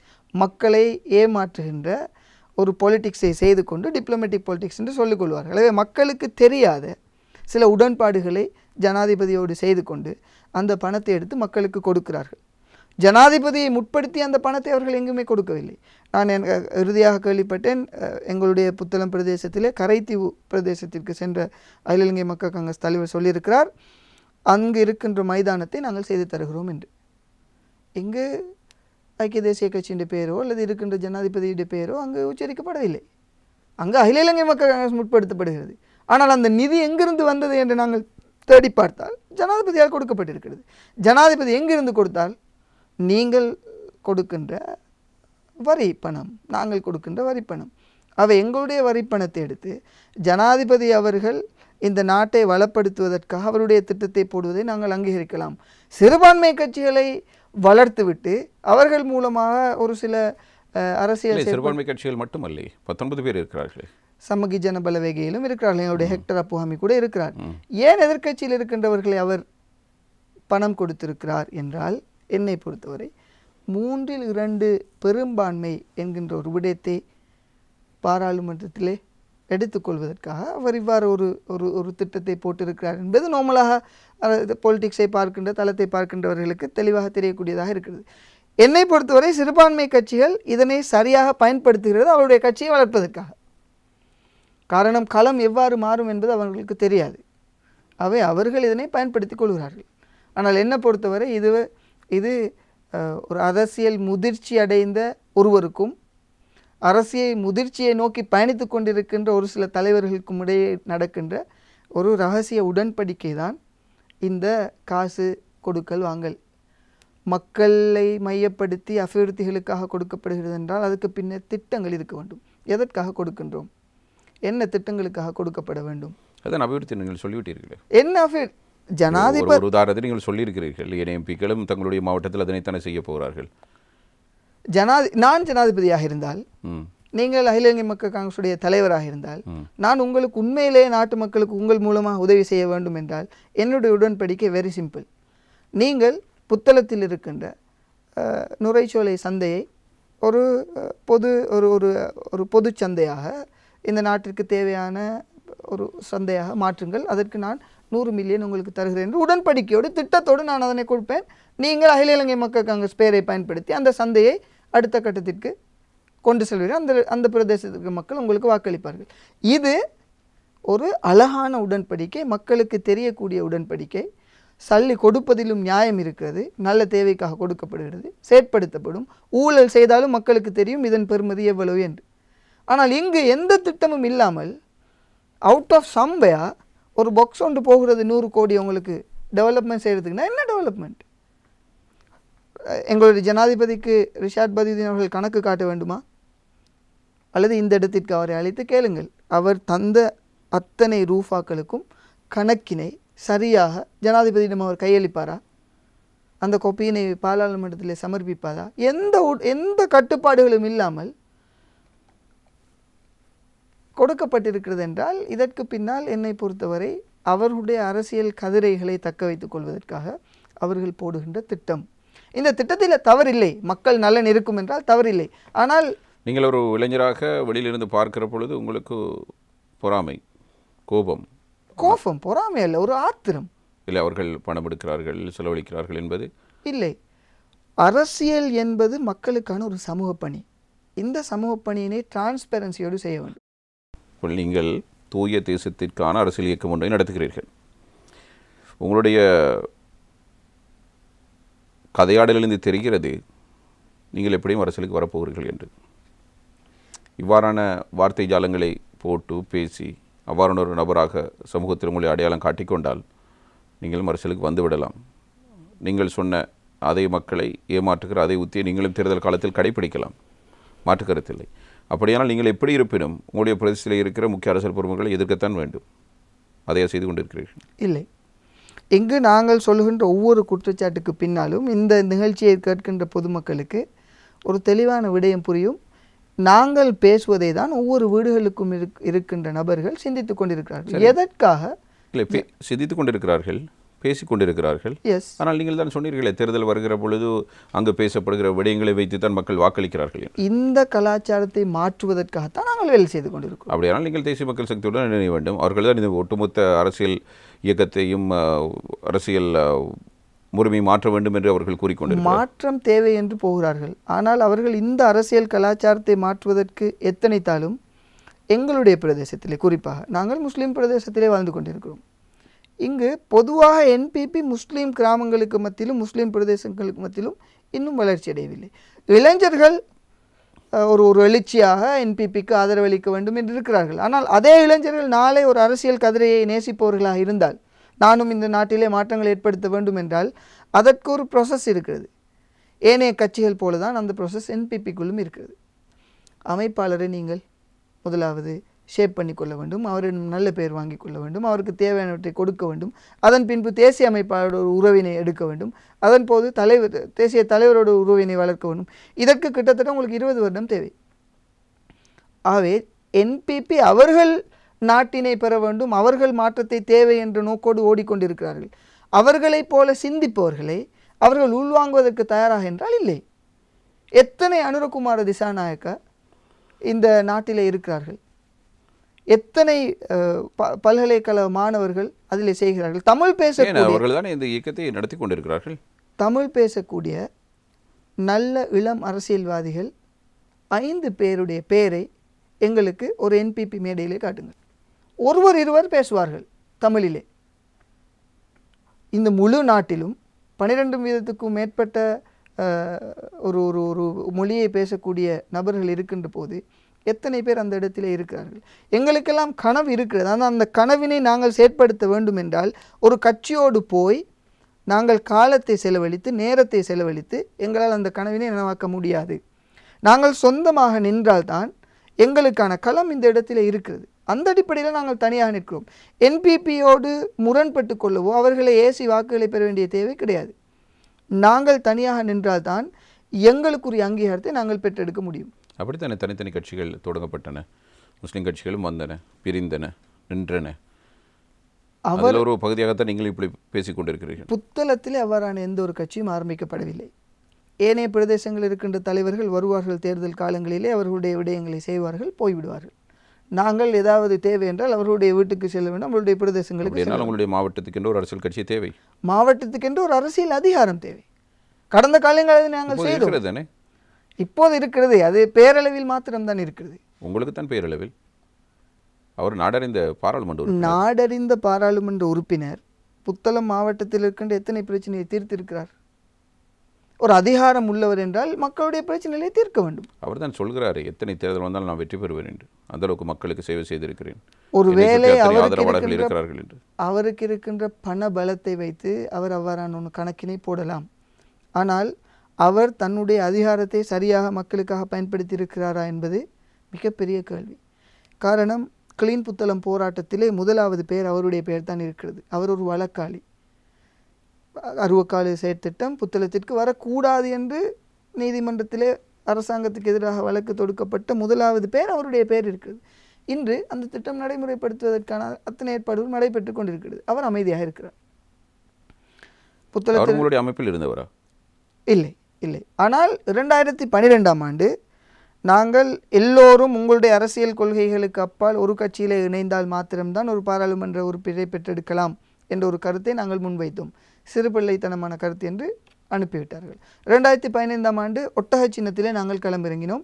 ஸ்ரீலங்கா முஸ்லீம் காங்கிரஸ், அகில இலங்கை மக்கள் காங்கிரஸ் இருவரும் யுஎன்பியோடு இணைந்து வந்து இவர்கள் எல்லாம் வாக்குகளை பிரிப்பதற்காக களத்தில் நிற்கிறார்கள் என்று எங்களை தோற்கடித்து விட்டார்கள். மூன்றாவது நாங்கள் இருக்கவில்லை, நாங்கள் கே பாய்ஸுக்கு பின்னால் இருந்தோம். மூன்றாவது முறையாக 2020ஆம் ஆண்டு தராசு சின்னத்திலே அகில இலங்கை மக்கள் காங்கிரஸ், ஸ்ரீலங்கா முஸ்லீம் காங்கிரஸ், யுஎன்பி பிரமுகர்கள், எஸ்எல்எஃப்பி பிரமுகர்கள் எல்லோரும் ஒன்றாக சேர்ந்து அந்த வெற்றியை எடுத்தோம். இந்த வெற்றி என்பது புத்தளத்திற்கான அதிகாரத்தை பெற்றெடுத்த ஒரு வெற்றி.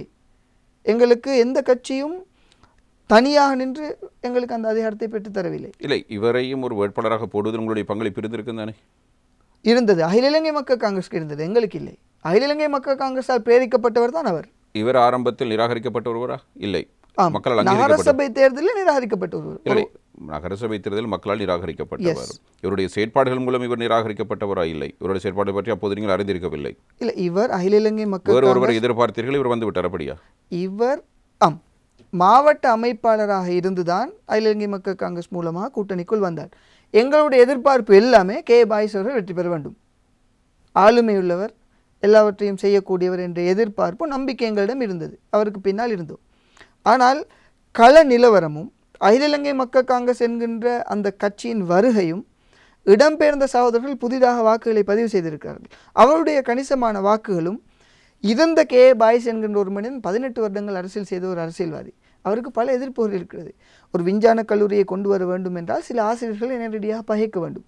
ஒரு ஆசிரியர் நீங்கள் பகைத்தால் அவருக்கு பின்னால் இருக்கின்ற 200 பேர் உங்களுக்கு வாக்களிக்க மாட்டார்கள். இவ்வாறு நிறைய பகைமை அவருக்கு இருந்தது. இந்த பகையெல்லாம் தேர்தல் காலங்களிலே அலி சப்ரி ரஹீம் தனக்கு வாசியாக பயன்படுத்தி கொண்டார். அந்த வெற்றிகளை பெற்றுக்கொண்டார். 11 வேட்பாளர்களில் பாயிஸ் தனியாக இருந்தார், மீதி 10 பேரும் அவருக்கு எதிரானவர்களாக இருந்தார்கள். அவரை காட்டி இவர் வேண்டாம், மஹிந்தியோடு சென்று விடுவார் என்று சொல்லிதான் வாக்குகளை பெற்றுக்கொண்டார்கள் ஒவ்வொருவரும். அந்த அடிப்படையில் தான் வெற்றி கொடுக்கப்பட்டது ஒழிய, உதாரணத்திற்கு மஹிந்த வேண்டாம் என்று மைத்ரியை கொண்டு வந்தது போல பாயிஸ் வேண்டாம் என்று அந்த இடத்திலே அலி சப்ரி ரஹீமை கொண்டு வந்தார்கள். இதுதான் அங்கு உள்ள விடயம். ஆனால் நபருக்கு அப்பால் அந்த ஒற்றுமை பாராட்டப்படக்கூடிய ஒற்றுமை. புத்தள மக்கள் ஒரு கட்சிக்கு வாக்களித்து 33 வருடமாக நாங்கள் எழுந்த உரிமையை பெற்றது ஒரு வரலாறு. அந்த வரலாறு அடுத்த முறையும் ஹயாத்தாக்க வேண்டும், அடுத்த முறையும் அவற்றை செயற்படுத்த வேண்டும். ஒரே தடவை தகராறாக முடிந்து விட்டது. வந்தவர் சில விடயங்களை செய்ததால் அது ஏற்பட்டிருக்கிறது. ஆனால் மீண்டும் ஒரு முயற்சியை புதிதாக தாராளமாக செய்யலாம். அவரும் அப்படி செய்துவிட்டால் அவர் உறுதியாக சொல்ல முடியும், வருகின்ற தேர்தலிலே அவர் செய்த சட்டவிரோத நகர்வுகளுக்கும் அவர் ஜனாசா எரிப்புகளுக்கு சம்பந்தப்பட்ட விடயங்களுக்கும் கடந்த காலங்களிலே அவர் எந்த சமூக பிரச்சனைக்கும் தலையிடாமல் அமைதியாக இருந்த எல்லா விடயத்தையும் அடிப்படையாக கொண்டு புத்தள மக்கள் முழுமையாக அவரை நிராகரிப்பார்கள் என்ற நம்பிக்கை உங்களுக்கு இருக்கிறது? மக்களுக்கு இருக்கிறது. மக்களிடம் பேசுபவன் என்ற அடிப்படையில் அவர் நிராகரிக்கப்படுவார். ஆனால் எனக்கு இல்லை. அவர் எப்படியும் வெற்றி பெற்று விடுவார். வெற்றி பெற முடியாது. இல்லை, அவர் என்னிடம் அடித்து கூறியிருந்தார், நான் வெற்றி பெறுவேன் என்று. அவர் இனி தன்னம்பிக்கையோடு பேசுகிறாராக இருக்கலாம், ஆனால் அவரால் வெற்றி கொள்ள முடியாது. சில நேரங்களிலே அவர் வெற்றி பெறுவாராக இருந்தால் எங்களுடைய சமூகத்திற்கு அது பாதிப்பாக ஏற்படும் என்றால் அவரை தோற்கடிப்பதற்காக நாங்கள் வேலை செய்வோம். ஏன் அவரை தவறை திருத்திக் கொண்டு மீண்டும் நல்ல ஒரு மனிதராக மக்களுடைய தேவை நிறைவேற்றுகிற அரசியல்வாதியாக மாறலாம் இல்லையா? எத்தனை அரசியல்வாதிகள் அப்படி திருந்தியிருக்கிறார்? அவர் சிறு வயதிலிருந்து பால் போனி கலெக்ட் பண்ணி ஒரு வர்த்தகம் செய்து வளர்ந்தவர் என்று சொல்லுகிறார். ஹலாலாக உழைத்தவர் என்று சொல்லுகிறார். ஆனால் திருந்த வேண்டிய நபராக இருந்தால் அவர் எப்போதே திருந்திருக்க வேண்டும். புத்தளத்திலே நீங்கள் சாதாரண தனிப்பட்ட தாக்குதல் இல்லை இல்லை, உங்களுடைய கேள்விக்கான பதில், அவர் திருந்திருந்தால் எப்போதே திருந்திருக்க வேண்டும். தொடர்ச்சியாக அவர் தங்கம் கடத்தியது அரசியல் களத்தில் வெற்றி பெறுவதற்காக திருந்தலாம் தானே? இல்லை, நடிக்க முடியும், திருந்த முடியாது. நடிப்பவர்களே தான் இடம் இருக்கிறது. மனதார திருந்தினால் அவர்கள் வெற்றி பெறலாம். நடித்தால் போதும் தானே அரசியலுக்கு நடித்தால் போதும். ஆனால் நாங்கள் நடிப்பதற்கான சந்தர்ப்பத்தை கொடுக்க மாட்டோம். அவர்தான் ஏற்றுக்கொள்வதற்கு மக்கள் தயாராக இருந்தால் மக்களை விழிப்புணர்வுபடுத்துவதுதான் எங்களுடைய கடமையாக இருக்கிறது. அவர் தங்கம் கடத்தியதுக்கு பிற்பாடு எல்லோராலும் மிக தெளிவாக இந்த நாட்டு சட்டத்தை அவமதிப்பவர். அவர் தங்கம் கடத்தியதாக சொல்கிறார். அவர் இல்லை என்று விட்டார். அவரே ஒற்றுக்கொள்கிறார் உங்களுடைய நேரடி நிகழ்ச்சியிலே. தண்டப்பணம், நீங்கள் ஒரு ஃபோனை களவில் எடுக்காமல் எதற்காக போலீஸில் போய் தண்டனை அனுபவிக்க வேண்டும்? தண்டனை அனுபவித்தால் அதற்கு சரியான அடுத்த பெயர் அவர் வசம் இருந்ததனால் அவர் தண்டப்பணம் செலுத்தினார். அவருடைய இல்லை என்கிறார். அது பொதுமக்களுக்கு நாங்கள் அதை பேசவே தேவையில்லை. தெளிவாக தெரியும் அவர் யார் என்று. நாங்கள் பேச பிரதேச மக்களுக்கு தெரியும், முழு நாட்டு மக்களுக்கும் தெரியும். நீங்கள் இந்த நிகழ்ச்சியை நேரடியாக போடுகின்ற போது பார்க்கின்ற மக்களுக்கு நான் ஒரு வேண்டுகோளை வைக்கிறேன். அவரை நீங்கள் ஏற்றுக்கொள்கிறீர்களா, ஏற்றுக்கொள்ளவில்லையா? அவர் தங்கம் கடத்தியது சரியா பிழையா, அவர் செய்திருக்கிறாரா இல்லையா என்பதை கொமெண்ட் மூலமாக ஆயிரக்கணக்கான மக்கள் உங்களுக்கு நான் சொல்வதை ஏற்றுக்கொள்வார்கள். காரணம் என்னவென்றால் மக்கள் இன்டெலிஜென்ட் ஓட்டர்ஸ். முந்தி தான் சோஷியல் மீடியா இல்லை, எதுவுமே தெரியாது, சொல்கிறதெல்லாம் நம்பணும். ஒரு இடத்துல சொல்கிறாரு என்னோட பேக்கில் வச்சது எனக்கு தெரியாதுன்னு சொல்லி, இன்னொரு இடத்துல சொல்கிறாரு என்னோட பேக்கில் கொண்டு வந்து எனக்கு தெரியும்னு சொல்லி, ஒரு இடத்துல சொல்கிறாரு அது நான் தங்க பிஸ்னஸே செய்யலைன்னு சொல்லி, இன்னொரு சொல்கிறாரு எனக்கு லைசன்ஸ் செய்யுதுன்னு சொல்லி. லைசன்ஸ் இருந்தால் அப்போ எனக்கு நீங்கள் தங்க பிஸ்னஸ் செய்யலையா, அப்போ என்னத்துக்கு லைசன்ஸ் எடுத்து வச்சுக்கிறீங்க?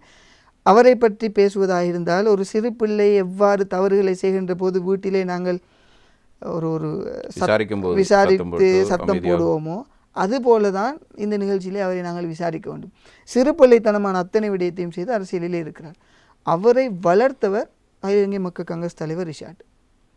புத்தளத்திலே கே பாயிஸ் மயில் என்கின்ற சின்னத்தை வளர விடுவதற்கு இடம் கொடுக்கவே இல்லை. காரணம், எங்களுக்கு ஒரு உரிமை போராட்டம் இருந்தது. ஏன் மயில் புத்தளத்திற்குள் வர வேண்டும்? புத்தளத்திற்குள் இருக்கின்ற கட்சிகளிலே நீங்கள் வாக்குகளை போடுங்கள், ஏன் புதிதாக ஒரு கட்சி வர வேண்டும் என்ற மிகப்பெரிய ஒரு போராட்டம் செய்த போது அலி சபீர் ரஹீம் அவருடைய அமைப்பாளராக பொறுப்பெடுக்கிறார். சிறிய அந்த கட்சியை வளர்க்கிறார். யாருடைய நிதியிலே?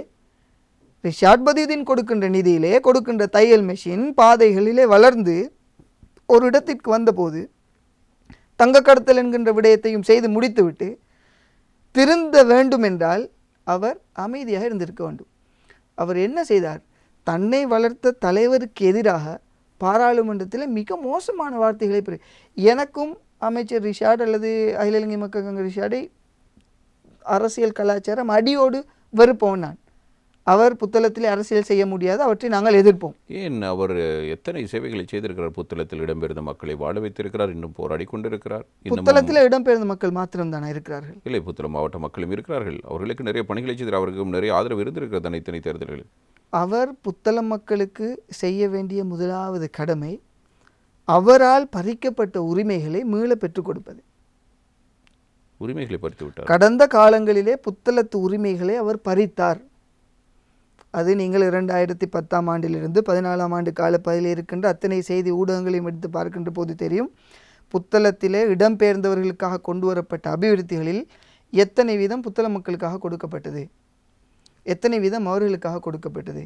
யூனிவர்சிட்டி என்ட்ரன்ஸ், எங்களுடைய புத்தளத்திலே இருக்கின்ற வைத்தியசாலையில் இருக்கின்ற பிரச்சனைகள்.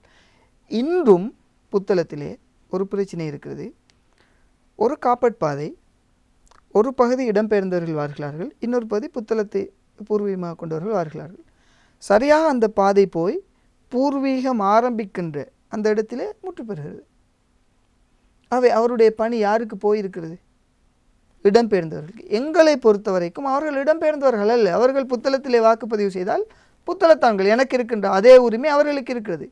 ஆனால் இவர் தேர்தல் காலங்களிலே ஒரு விடயத்தை தான் கொண்டு வருவார். இப்போதும் கொண்டு வந்திருக்கிறார். பூர்வீக மக்களுடைய வாக்களின் எண்ணிக்கை என்ன, இடம்பெயர்ந்த மக்களுடைய வாக்களின் எண்ணிக்கை என்ன? இடம்பெயர்ந்த மக்கள் தற்போது ஒரு 15,000 20,000க்கும் இடைப்பட்ட மக்கள் புதிதாக வாக்கு பதிந்திருக்கிறார்கள். இவர்கள் இடம்பெயர்ந்தவர்கள் அல்ல, புத்தளத்து புதிய வாக்காளர்கள். சரி, எங்களை போன்ற பூர்வீக மக்கள் முஸ்லீம்கள் என்று பார்க்கின்ற போது எங்களிடம்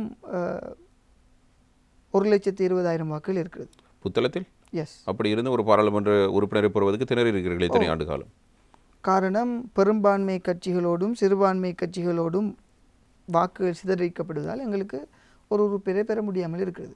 1,20,000 வாக்காளர்கள் இருந்து 70% வாக்களிப்பு வீதம் என்று வைத்துக்கொண்டால் அங்கு ஒரு 80,000 வாக்குகள் விழப்போகிறது. அந்த 80,000 வாக்குகளில் எங்களுக்கு தேவையானது வெறுமனே 40,000 வாக்குகள் ஒரு உறுப்பினரை பெறுவதற்கு. ஆனால் பெரும்பான்மை கட்சியில் நீங்கள் போட்டியிட்டால் 40,000 வாக்குகள் போதாது, உங்களுக்கு தேவை 80,000 வாக்குகள். அவை ஒட்டுமொத்த முஸ்லீம்களும் ஒரே நபர்களுக்கு போடுவாராக இருந்தால் சாத்தியமில்லை. அவை பெரும்பான்மை கட்சியிலும் திட்டம் போட்டு சரியாக 3 வேட்பாளர்களை 4 வேட்பாளர்களை களமிறக்கி விடுவார்கள். அவை எங்களுக்குள் பிரச்சனை ஏற்படுத்தி விடுவார்கள், எங்களுடைய வாக்குகள் சிதறடிக்கப்படும். அது மாத்திரமல்லாமல் எங்கள் ஊரிலே நல்ல ஏஜென்ட்மார்கள் இருக்கிறார்கள், முகவர்கள். எப்படியான முகவர்கள்? வெளிப்பிரதேச அரசியல்வாதிகளை கொண்டு வந்து அழகான அரசியல் திட்டங்களை போட்டு அபிவிருத்திகளை போட்டு வாக்குகளை கொஞ்சம் எடுத்து கொடுப்பார்கள். அதாவது எம்மவர்களை அனுப்பி பிரச்சனைப்படுவதை விட, இவ்வாறு அசிங்கப்படுவதை விட பெரும்பான்மை சமூகத்தைச் சேர்ந்தவர்கள் வாக்களித்து விட்டு அதன் மூலமாக அபிவிருத்திகளை பெற்றுக்கொள்வதில் பிரச்சனை இல்லை. அரசியல் என்பது அபிவிருத்திகளுக்கு மாத்திரமாக இருந்தால் நீங்கள் சொல்வது சரி. புத்தளத்திலே அபிவிருத்தி நடந்த காலப்பகுதியை எடுத்து நோக்கினால் எங்களுக்கு எந்த ஒரு அதிகாரமும் இல்லாத காலப்பகுதியில் தான் கே பாய்ஸ் அவர்கள் வெறும் நகரசபை தலைவராக இருந்து ஆளும் கட்சியின் அமைப்பாளராக இருந்து பல அபிவிருத்தியில் இழுத்து வந்தார். ஆனால் பாராளுமன்ற பதவி என்பது அங்கு அபிவிருத்தியோடு மாத்திரம் மட்டுப்படுத்த முடியாது. மக்களுக்கான அதிகாரம் அங்கீகாரமாக நீங்கள் பார்க்கிறீர்கள். சட்டம் இயற்றும் உரிமை உள்ள ஒரு பதவி அது. மக்களுக்கு தேவையான கடமையை செய்யக்கூடிய ஒரு உணர்வு. புத்தளத்திலிருந்து சென்ற மரியாதைக்குரிய நைனா மரிக்காராக இருக்கலாம், HS இஸ்மாயில் ஐயாவாக இருக்கலாம். இவர்களெல்லாம் இந்த நாட்டுக்கு தேவையான தேசிய அரசியலை தேசிய வகிப்பாகம் ஒன்றை பங்களிப்பை செய்திருக்கிறார்கள். புத்தளத்திற்கு பெருமையை கொண்டு வந்து தந்த ஒரு பாராளுமன்ற உறுப்பினர்கள். ஆனால் இன்று இருக்கின்ற பாராளுமன்ற உறுப்பினர் இவர்களோடு எந்த அளவில் ஒப்பிட முடியும்? அவர்கள் வெளிநாட்டுக்கு போய் வந்து திரைசேரிக்கு பேலன்ஸ் கொடுத்தவர்கள். இதுதான் மிச்சம் என்று சொல்லி எங்களுடைய மிச்சம் நீனா மரிக்கார் கொடுத்திருக்கிறார். ரெஸ்பெக்ட் எங்களுக்கு புத்தளம், நாங்கள் ரெஸ்பெக்ட். இப்போ இருக்கின்ற பாராளுமன்ற உறுப்பினர் புத்தளத்தில் இருக்கின்றவர்களே வெக்கி தலை குனிகின்ற அளவுக்கு தங்கத்தை கடத்தி தண்டனை அனுப்பித்தார். அவை இரண்டுக்கும் இருக்கின்ற அந்த வித்தியாசம் மாற்றப்பட வேண்டும். அப்படியானால் உங்களுடைய பிரதான அரசியல் எதிரி, உங்களுடைய இயக்கத்தினுடைய பிரதான அரசியல் எதிரி அலி சப்துல் ரஹீம் அவர்கள் இல்லை. புத்தளத்தின் மானம் பாதுகாக்கப்பட வேண்டும், கௌரவம் பாதுகாக்கப்பட வேண்டும், தேசிய ரீதியிலான எங்களுடைய பங்களிப்பு சரியாக இடம்பெற வேண்டும். அதற்கு தேவை ஒரு சரியான பாராளுமன்ற உறுப்பினர். இப்போது இருப்பவர் பொருத்தமற்றவர் என்பதால் தான் அவரை விமர்சிக்கிறோம். நாளை அவருக்கு பதவி இல்லாமல் போகிறது என்றால் வீதியிலே கண்டால் சலாம் கொடுத்து கட்டிப்பிடிப்போம். தவறுகளை நாங்கள் மாற்றுத் தெரிவுகள் இருக்கிறதா? மாற்றுத் தெரிவுகளில் ஒன்று நான் நீங்கள் சொல்வது, நான் சொல்வது. மக்கள் சொல்லவில்லை. மக்கள் ஒரு தேர்தல் வந்தால் சொல்வார்கள் என்ற நம்பிக்கை எனக்கு. உள்ளூராட்சி மன்ற தேர்தலுக்கு தேர்தலில் 102 வேட்பாளர்களை நாங்கள் களமிறக்கினோம் தனியாக. நீங்கள் இல்லை, நான் களமிறங்கவில்லை. அந்த அளவுக்கு உங்களுக்கு நம்பிக்கை இருக்கிறது, நீங்கள் நேரடியாக பாராளுமன்ற தேர்தல் போட்டியில் வெற்றி பெறும். அதற்கான தகுதியும் அதற்கான திறமையும் இருக்கிறது. புத்தளத்தில் இருக்கின்ற அத்தனை கட்சிகளுக்கும் மிக தெளிவாக எழுத்து மூலமாக சொல்லியிருக்கிறோம். என்னை விட பொருத்தமான இன்னொருவரை புத்தளத்திலே நீங்கள் கொண்டு வருவீர்களாக இருந்தால் என்னோடு ஒரு நேரடி விவாதம் ஒன்றுக்கு அவர்களை அழைத்து வாருங்கள். இந்த நாட்டில் இருக்கின்ற சட்டத்தை படி, இந்த நாட்டில் இருக்கின்ற சட்டயாப்புகள் என்ன சொல்கிறது, பாராளுமன்றத்தில் இருக்கின்ற ஸ்டாண்டிங் ஆர்டர்ஸ் என்ன சொல்கிறது, எல்லாவற்றையும் பேசுவோம். என்னை விட சிறப்பானவர் என்றால் அவரை முற்படுத்தி பாராளுமன்ற உறுப்பினராக அனுப்புங்கள். ஆனால் என்னை போல பலர் இருக்கிறார்கள்.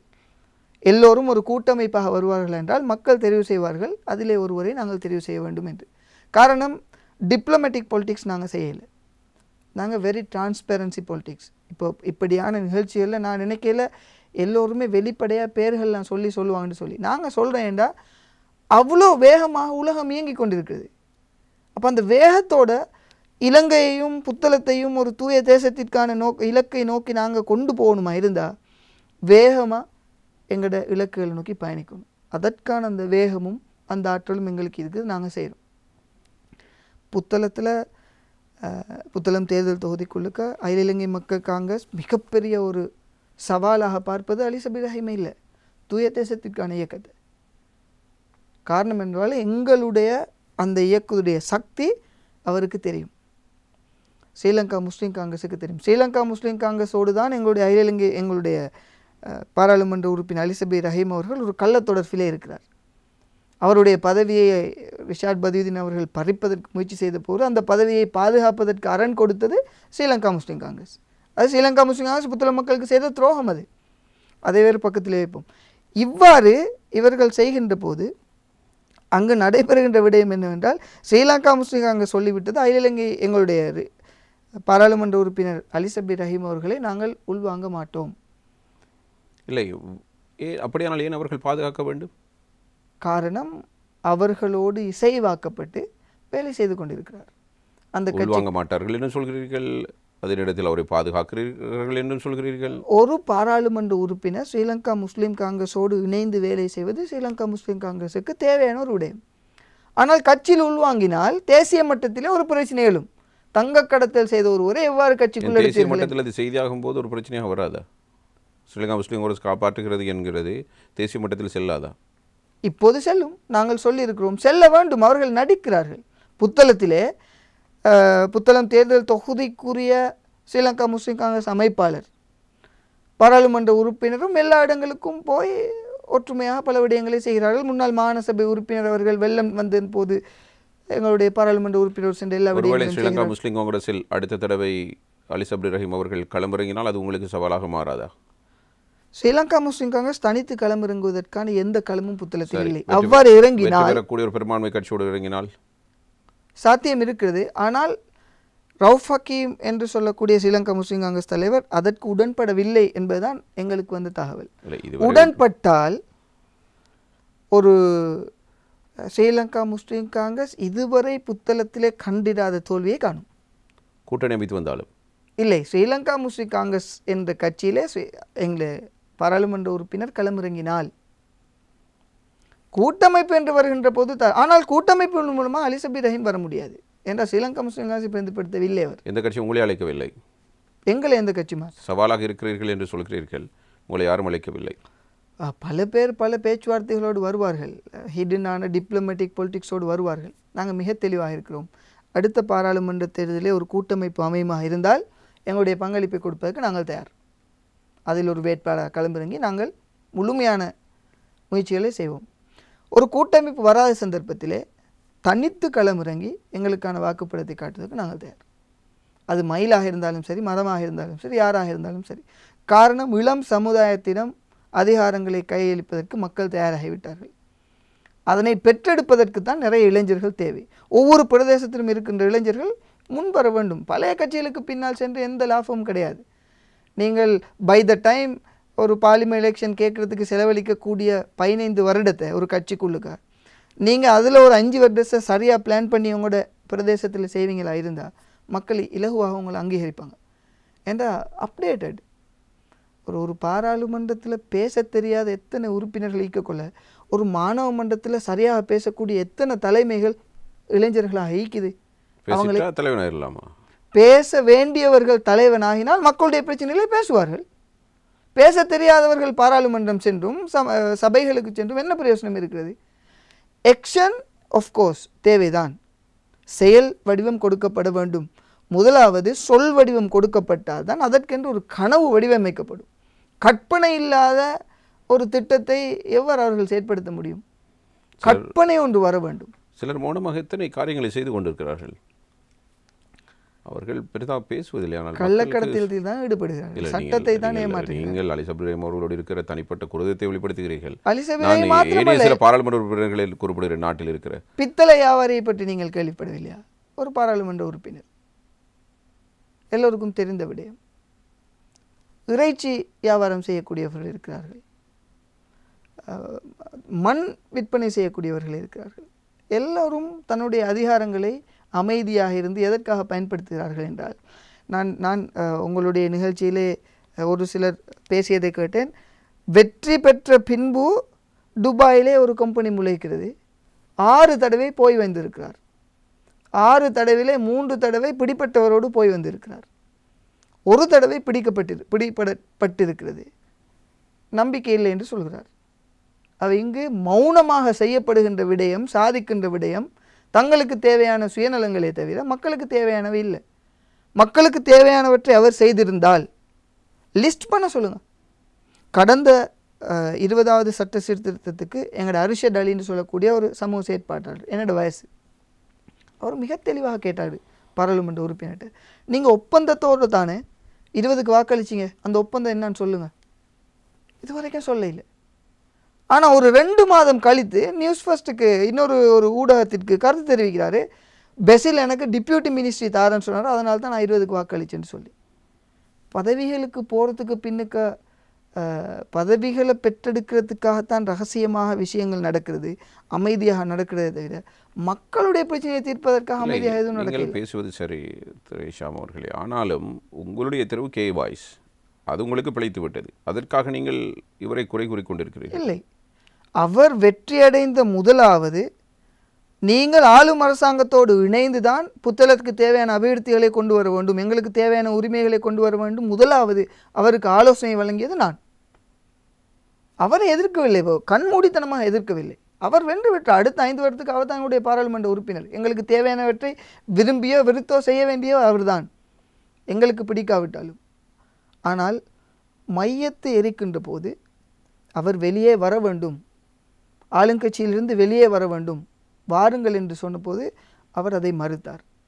நாங்கள் கருப்பு கட்டியை கையில் எடுத்துக்கொண்டு நேரடியாக சென்று அவரை முகம் பார்த்து நீங்கள் இதை கட்டுங்க ஒரு பெருநா தொழுகையில் நாங்கள் சொன்னோம். அந்தளவுக்கு எங்களுக்கு தைரியம் இருந்தது. ஏன்னா நாங்கள் அவரை கொண்டு வந்தோம். கே பாய்ஸ் 22,000 வாக்குகளை கூட்டமைப்புக்கு கொண்டு வராவிட்டால் ஒரு பாராளுமன்ற உறுப்பினர் சாத்தியமில்லை. அப்போ எங்களுக்கு பங்கிக்குது. அதே மாதிரி ஏஹெச்எம் எங்களோட நியாசுக்கிக்குது, எஹியாக்கிக்குது. அந்த 11 வேட்பாளர்களுக்கும் சம பங்கு இருக்கிறது இந்த வெற்றியில். ஆனால் இவர் என்ன செஞ்சார், தன்னுடைய தேசிய தலைவர் என்று சொல்கிற ரிஷாட் பதியுதீனையும் பொத்துவிலில் வெற்றி பெற்ற முஷர்ரஃபையும் இவரும் ஒரு கெப்பில் ஏறி வெற்றியை கொண்டாடினாங்க. அது அகில இலங்கை மக்கள் காங்கிரஸ் வெற்றியாக தான் கொண்டாடப்பட்டது. ஆனால் அந்த வெற்றி அந்த கட்சிக்குரிய வெற்றி மாத்திரமல்ல, ஸ்ரீலங்கா முஸ்லீம் காங்கிரஸ் ஏனைய அரசியல் பிரமுகர்களுக்குரிய வெற்றி, ஒற்றுமையாக கொண்டாடப்பட வேண்டிய வெற்றி. இப்படியான விஷயங்களை செய்யக்கொள்ள நாங்கள் வாய்ப்பு தீடிக்கல. இதனால தான் அவர் தோற்கடிக்கப்பட வேண்டும், அடுத்த தெரிவு அவர் அல்ல, அவரை விட சிறப்பானவர்கள் வர வேண்டும் என்பது எங்களுடைய இலக்காக இருக்கிறது.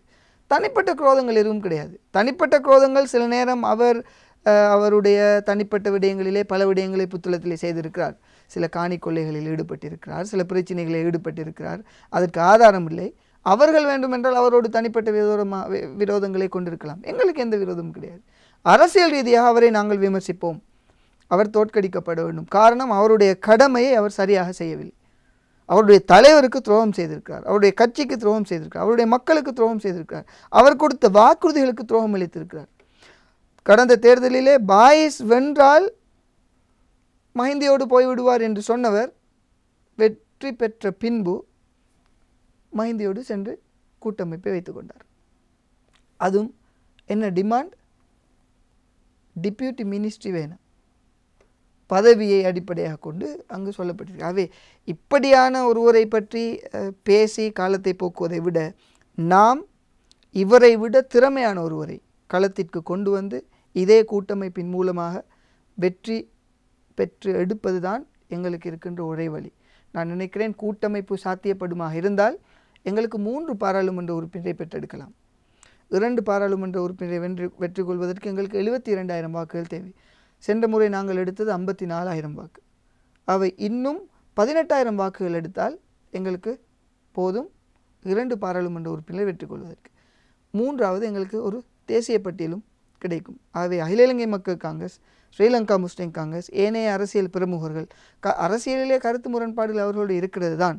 ஆனால் ஊர் என்று வருகின்ற போது, பிரதேசம் என்று வருகின்ற போது, அரசியல் அதிகாரம் உரிமை என்று வருகின்ற போது இவர்கள் எல்லோரும் ஒற்றுமையாக வருவார்களாக இருந்தால் எங்களுக்கு 3 பாராளுமன்ற உறுப்பினர்களை பெற்றெடுக்க முடியும். அதன் மூலமாக கடந்த காலங்களிலே ஒவ்வொருவரும் செய்ய நினைத்த அத்தனை விடயங்களையும் சமூகத்திற்காக செய்யலாம். சமூக தலைமைகள் அதுக்காக வேலைகளை செய்து கொண்டிருக்கிறது. அது சரியாக நடைபெற வேண்டும் என்பதுதான் எங்களுடைய சரி, உங்களுடைய அவா நிறைவேற வேண்டும் என்று நாங்கள் பிரார்த்தித்துக் கொண்டு நிகழ்ச்சியை நிறைவு செய்திருக்கிறோம். விஷாம், நன்றி. நீங்கள் நிகழ்ச்சியில் இணைந்து கொண்டமைக்கு. இந்த களத்தினை இப்படியான இளைஞர்களுக்கு தந்து ஒரு ஊக்கத்தை கொடுத்து பல பிரதேசங்களிலும் இவ்வாறு கனவுகளோடு இருப்பவர்களுக்கு ஒரு நல்ல உதாரணத்தை புகட்டிய இந்த ஊடகத்திற்கும் உங்களுக்கும் சந்தர்ப்பத்தை வழங்கிய இறைவனுக்கும் நன்றி கூறி விடைபெறுகிறோம். அஸ்ஸலாமு அலைக்கும் வரஹ்மத்துல்லாஹி வபரகாத்துஹு. வலைக்கம் அஸ்ஸலாம் வரஹ்மத்துல்லாஹி வபரகாத்துஹு.